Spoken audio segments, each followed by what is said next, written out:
Damai sejahtera dari Allah yang melampaui segala akal akan memelihara hati dan pikiran saudara-saudara dalam Kristus Yesus. Amin. Shalom. Selamat hari Minggu. Bapak Ibu, marilah kita mendengarkan firman Tuhan khotbah pada minggu ini yang tertulis pada kitab Mazmur pasal 48 ayat 1 sampai 15. Saya bacakan bagi kita semuanya, Bapak Ibu, saudara-saudara, mengikuti dalam hati, pikiran, dan di dalam iman. Nyanyian Mazmur Bani Korah. Besarlah Tuhan dan sangat terpuji di kota Allah kita. Gunungnya yang kudus, yang menjulang permai, adalah kegirangan dan seluruh bumi. Gunung Sion itu jauh di sebelah utara, kota Raja besar. Dalam puri-purinya Allah memperkenalkan dirinya sebagai benteng. Sebab lihat, raja-raja datang berkumpul. Mereka bersama-sama berjalan maju demi mereka melihatnya. Mereka tercengang-cengang, terkejut, lalu lari kebingungan. Kegentaran menimpa mereka di sana. Mereka kesakitan seperti perempuan yang hendak melahirkan. Dengan angin timur engkau memecahkan kapal-kapal Tarsis. Seperti yang telah kita dengar, demikianlah juga kita lihat di kota Tuhan semesta alam, di kota Allah kita. Allah menegakkannya untuk selama-lamanya. Kami mengingat, ya Allah, kasih setiamu di dalam baik-Mu. Seperti namamu, ya Allah, demikianlah kemasyhuranmu sampai ke ujung bumi. Tangan kananmu penuh dengan keadilan. Biarlah Gunung Sion bersukacita, biarlah anak-anak perempuan Yehuda bersorak-sorak oleh karena penghukuman-Mu. Kelilingilah Sion dan edarilah dia. Hitunglah menaranya, perhatikanlah temboknya, jalanilah puri-purinya, supaya kamu dapat menceritakannya kepada angkatan yang kemudian. Sesungguhnya inilah Allah. Allah kitalah Dia seterusnya dan untuk selamanya. Dialah yang memimpin kita. Demikian firman Tuhan. Bapak Ibu, khotbah minggu hari ini dari tema minggu Allah, benteng bagi kita. Berbicara benteng pasti kita mudah mengerti ya, karena rata-rata TNI di sini ya, ialah kalau benteng itu kan sebuah pertahanan. Tapi saya mau ada kisah dari Perang Dunia Kedua. Ada seorang tentara yang terjebak di daerah musuh. Lalu dia lari, dia dikejar oleh musuh. Dia lari masuk ke hutan dan di sana terjebak. Lalu dia melihat sebuah gua, tanpa pikir panjang dia masuk ke dalam gua supaya bisa bersembunyi dan tidak ditangkap oleh musuh. Nah ternyata musuh tidak boleh menyerah juga. Dicari, dikejar, dicari. Dan ternyata musuhnya ini melihat gua tempat persembunyian tentara ini. Mereka mendekat. Dan tentulah tentara ini dari dalam kan, di dalam gelap. Dari dalam kan pasti bisa melihat dengan jelas keluar. Tapi dari luar melihat ke dalam kan tidak bisa melihat. Kurang bisa karena kurang jelas. Dia melihat musuh sudah mendekat. Itulah yang membuat dia menjadi takut. Lalu ada dua pilihan. Pertama, supaya tidak ditangkap, bunuh diri. Karena kalau sudah tertangkap kan bahaya ya, disisa. Kedua, ada pilihan kedua, mengharapkan mujizat dari Tuhan. Maka dia pilih yang kedua, lalu dia berdoa kepada Tuhan, Tuhan selamatkan saya. Dia memohon kepada Tuhan supaya Tuhan mendatangkan mujizat. Dan dia berdoa, Tuhan, bangunlah sebuah tembok di pintu gua ini supaya musuhku tidak dapat masuk ke dalam, supaya musuh tidak melihat dan tidak menangkap dia. Itu doanya. Sialnya doanya itu seakan-akan tidak didengarkan oleh Tuhan. Tidak terjadi apa-apa dan musuh semakin mendekat. Dan sekarang sudah ada persis di depan pintu gua tersebut. Lalu dia pun berdoa, Tuhan kasihani aku, buatlah mujizat saat ini juga. Dan ketika itu setelah Habib dia melihat ke depan pintu gua itu, ada dia melihat sebuah laba-laba sedang membangun jaringnya pas di situ. Lalu dia katakan kepada Tuhan, Tuhan, saya tidak main-main meminta. Saya minta supaya tembok atau batu yang besar Tuhan gulingkan ke pintu ini, bukanlah seekor jaring laba-laba.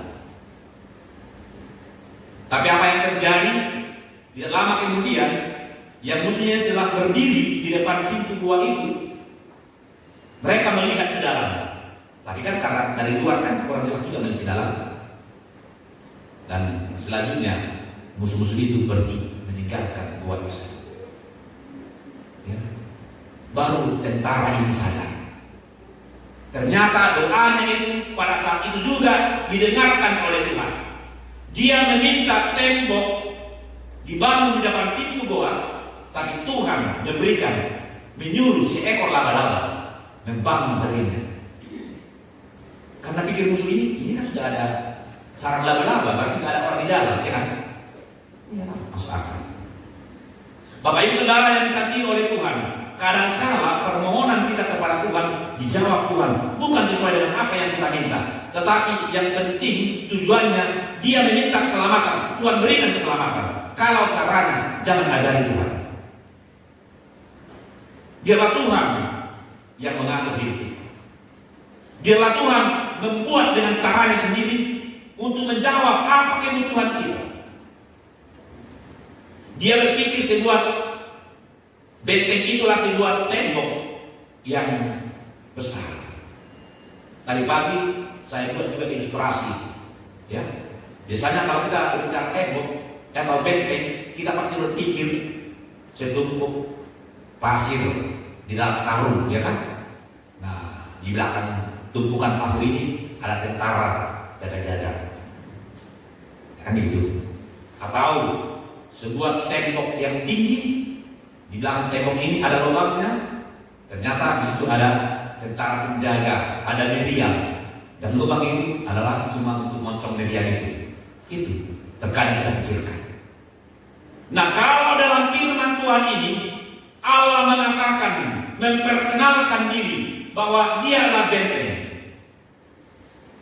Itu ayat 4. Dari dalam uri-urinya Allah memperkenalkan diri Dia adalah benteng.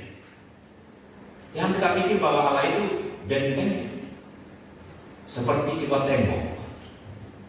Kalau hanya kita berpikir sebuah tembok, kalau hanya sesuai dengan doa si tentara tadi dituruti oleh Tuhan, seandainya Tuhan menuruti, dia pasti mati juga di dalam. Memang betul, dia selamat dari tangan musuh, tapi dia mati di dalam. Bagaimana dia keluar? Ya kan? Nah itu. Jadi memang luar biasa Tuhan kita ini. Ya. Dia tahu apa menjadi kebutuhan kita. Dia lebih tahu bagaimana dia menyelamatkan kita. Karena dialah benteng yang teguh. Bukan hanya sekedar tembok tempat kita berlindung. Nah, dalam firman Tuhan ini, ya, kita menemukan banyak sistem bagaimana cara menjaga, sistem pengawal. Dari di ayat 13 sampai 14.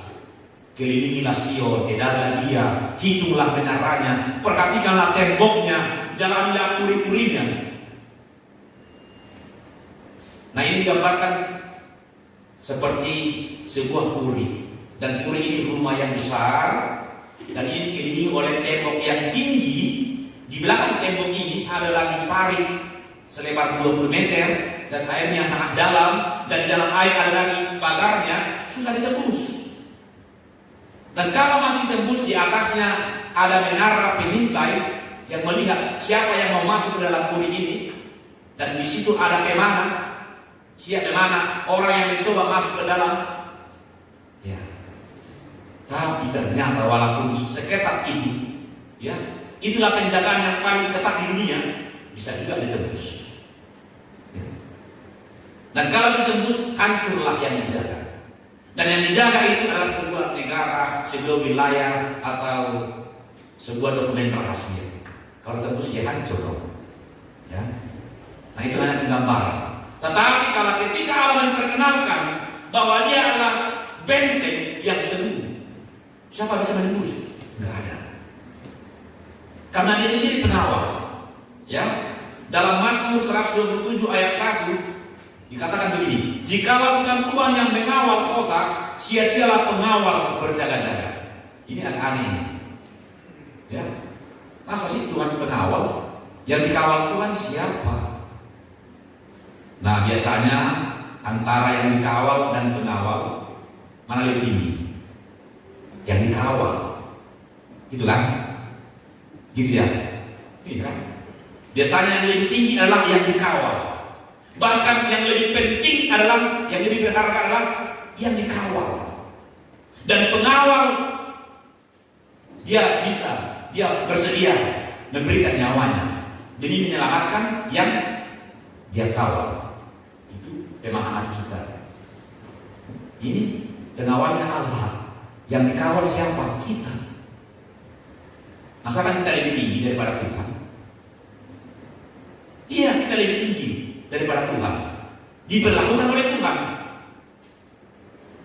Karena yang dikawal adalah orang yang berharga, berarti kita ini di hadapan Tuhan adalah orang yang sangat berharga. Kita penting bagi Tuhan. Terkadang kita ini yang tidak tahu diri, tidak menyadari bahwa kita ini sangat berharga di mata Tuhan. Buktinya, dia mau mengorbankan anaknya yang tunggal kok demi kita. Iya kan? Dia mau menyerahkan itu. Dia memberikan nyawanya demi pengawalannya terhadap kita, sehingga kita bisa diselamatkan. Kita ini sangat penting di hadapan Tuhan.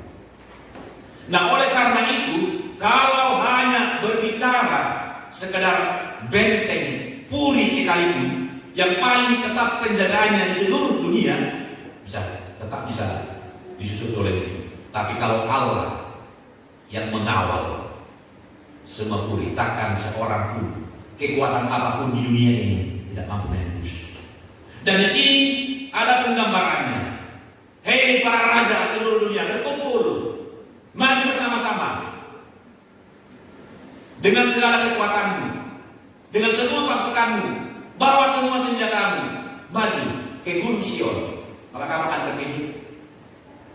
Mereka maju, mereka berkumpul, kekuatannya paling besar di dunia. Mereka berkumpul, mereka maju, tetapi ketika mereka melihat, mereka tercengang.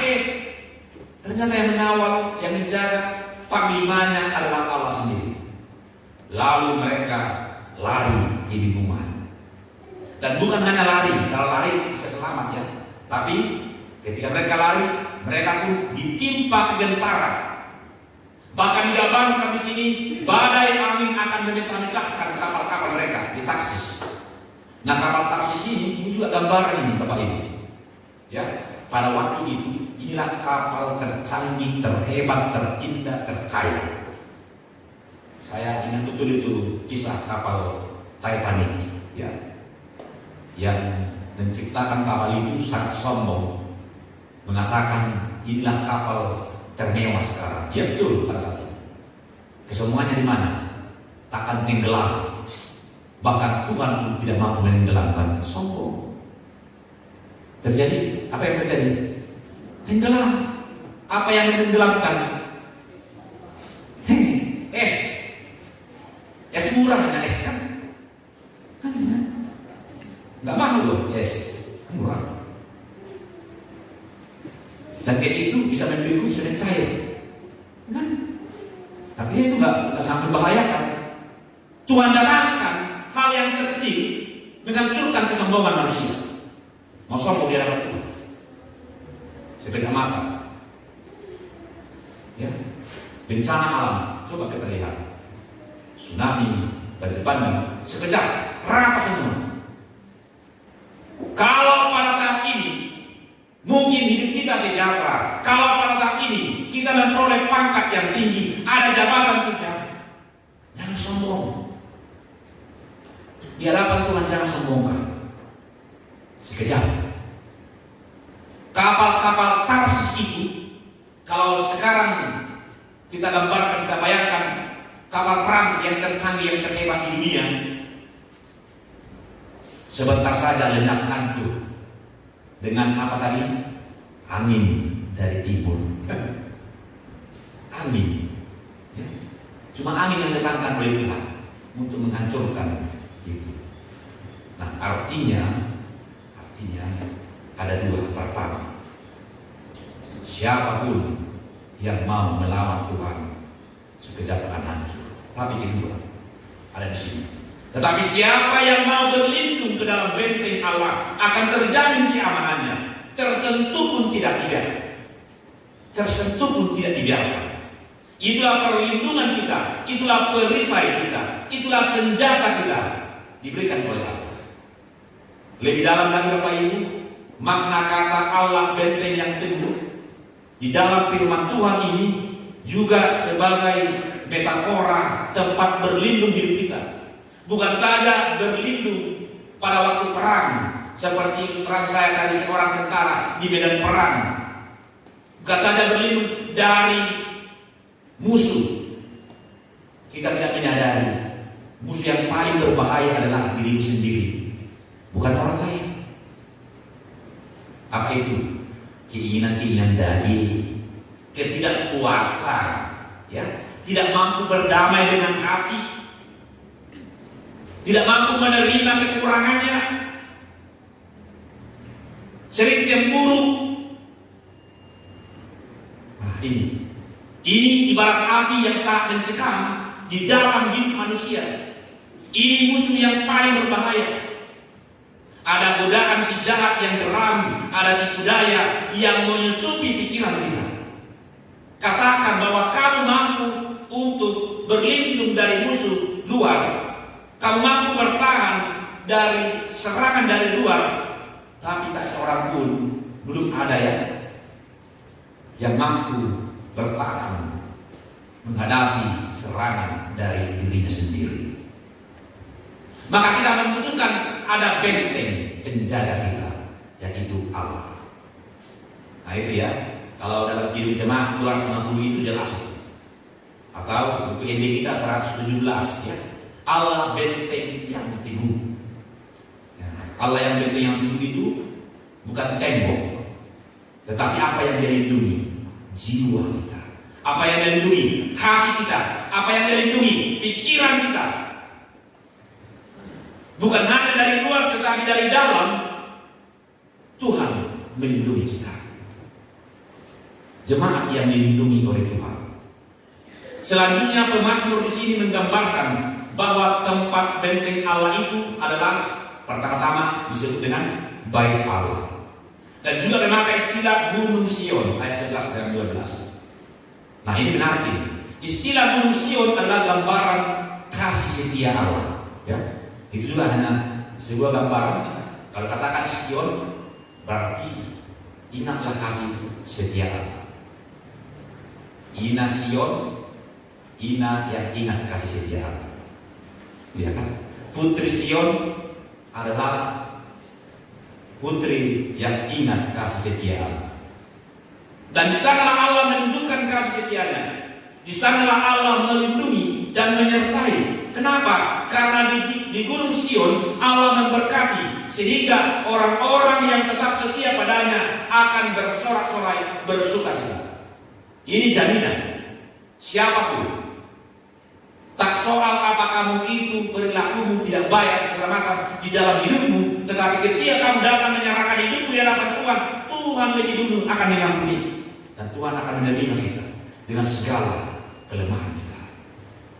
Dia akan menjaga kita. Tidak perlu takut kepada si jahat yang berat. Tidak perlu takut pada semua musuh. Damaikan hatimu supaya kau mampu bertahan terhadap serangan dari dirimu sendiri. Di sisi lain, Bapak Ibu, kita perlu menyadari bahwa kita hidup, kemanapun kita melangkah, kita selalu dikelilingi oleh berbagai godaan, berbagai cobaan. Banyak sekali godaan yang datang kepada kita setiap hari, dimanapun kita berada. Kita tergoda kepada kemewahan, ya. Kita tergoda kepada jabatan. Kita tergoda kepada kesenangan hati demi menyenangkan hati, ya. Padahal kita sadar bahwa itu salah. Lah, kita langgar. Kita tega melakukannya demi menyenangkan hati. Padahal itu hanya sesaat. Kadang kita tidak mampu menahannya. Bukan godaan saja, bahkan penderitaan pun bisa mengalahkan kita. Itu tandanya kita lemah. Maka kalau kita menyadari kelemahan kita tersebut, seharusnya kita serahkan hidup secara total ke dalam penyertaan, pemeliharaan, dan perlindungan Tuhan. Kita perlu masuk ke dalam benteng Allah. Allah yang selalu menyertai kita dan menjaga kita setiap saat. Dalam setiap aktivitasmu, Bapak, Ibu, berdoalah kepada Tuhan. Minta permohonannya. Bermohon supaya Dia mau menyertai kita. Tuhan selalu menjaga kita. Dia akan terus mengawal kita. Takkan dibiarkannya kita ditaklukkan oleh musuh-musuh. Yang penting kita harus percaya dan setia akan perlindungannya. Allah benteng bagi kita. Bersukacitalah. Amin. Kita berdoa. Terima kasih Allah atas firman-Mu ini yang menyejukkan hati kami dan iman kami serta pengharapan kami. Kami menyadari betapa banyak godaan, cobaan, bahkan penderitaan yang mengelilingi hidup kami setiap hari, setiap saat. Kami sering jatuh ke dalam cobaan tersebut karena kami adalah orang yang lemah. Kami mudah tergoda. Syukurlah kami telah mendengarkan firman-Mu hari ini. Engkau membuka harapan baru kepada kami bahwa Engkaulah benteng perlindungan bagi kami. Datanglah ya Tuhan, kiranya Engkau masuk di dalam kehidupan kami. Engkaulah yang menjalankan kemanapun kami melangkah, supaya kami tetap terlindungi. Ingatkan kami ketika kami jauh dari jalan. Dan biarlah Roh-Mu yang membimbing, menuntun kami kembali ke jalan yang benar. Dan setiap pekerjaan kami, aktivitas kami, Tuhan berkati. Itu mendatangkan sukacita kepada kami. Di dalam Kristus kami berdoa kepada-Mu. Amin. Kita bernyanyi.